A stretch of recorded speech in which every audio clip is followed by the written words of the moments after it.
Hey, it's Cynthia, and I am back with a new piece of pop culture history.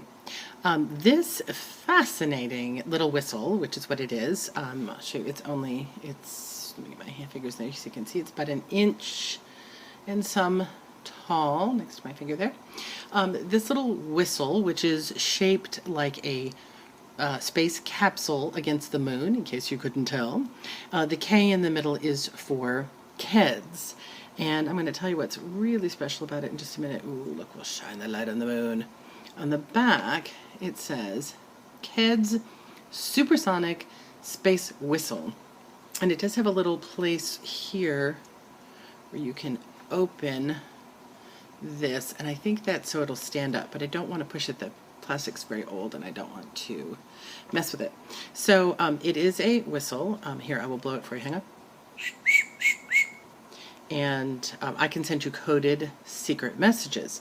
Now, I'm going to give you a hint as to how this plays into what I collect. Even though I do like old space stuff, but it gets even better by showing you the card that came with it. So this card certifies that, you fill in your name there, is a member in good standing of the Colonel Keds Space Club. The teachers must love the way they spelled Colonel. And is entitled to all the rights and privileges pertaining hereunto. And it is signed Colonel Keds. And there's Colonel Keds himself taking off on a rocket pack wearing his Keds. Now, again, if you are a baby boomer, that rocket pack might be familiar to you, not just because NASA tested it back in the day, but because it featured very prominently on a very famous TV show. Let me show you the back of this quickly, and then we'll go on. The back shows that this is a secret decoder whistle. And by using long and short blasts, so basically Morse code, I can send secret messages telling people to advance, retreat, that I need help, that the enemy is approaching, that there is an unidentified flying object, or a friendly greeting to space aliens that are coming my way. Let's see if I can send a signal here.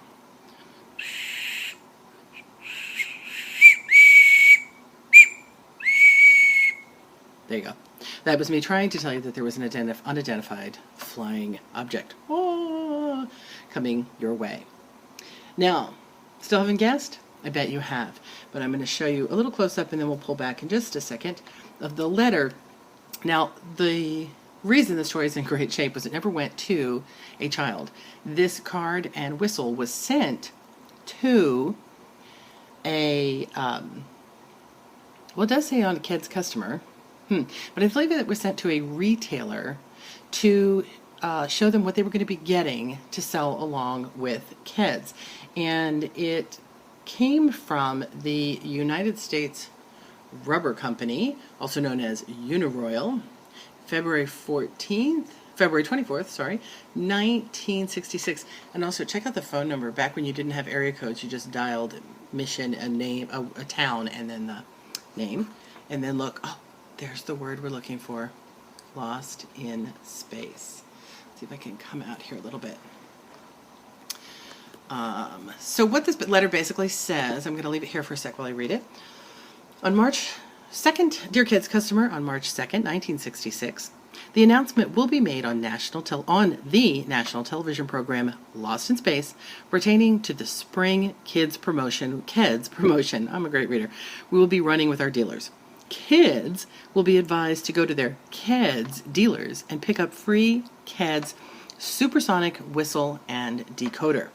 We feel that this promotion will stimulate the sale of Keds in your store, thereby increasing your profit. Under separate cover, we're sending you your allotment of space whistles, decoder cards, and display package. Oh, how I wish I had the display package. Your allotment was based on 2 whistles for each pair of Keds placed on dating. We ask your cooperation in not breaking with this promotion until the announcement is made on March 2nd, and it's signed by R.H. Lacroix, District Sales Manager, Consumer Product Division of Uniroyal.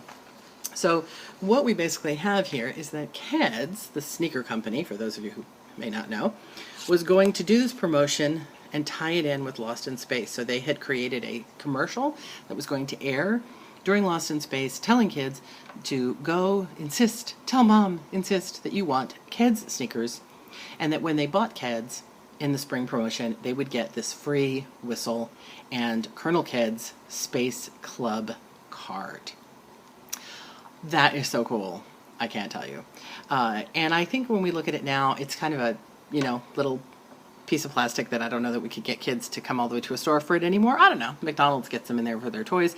But especially if you were a space fan kid in the era, that is a way cool toy. And it's actually, again, really well made with the moon landscape in the background and the fact that it's shaped like a space capsule. And then again here. But what's interesting to note is, of course, nowhere on the card or the whistle does it reference Lost in Space. This picture certainly looks like John Robinson taking off with his rocket pack, but they don't actually say Lost in Space. So they didn't actually do a license tie-in. They were simply going to advertise this space tie-in during Lost in Space, which I think is pretty darn cool. Now, this letter is a modern copy. So someone copied this and kept it nice, and I'm glad they did.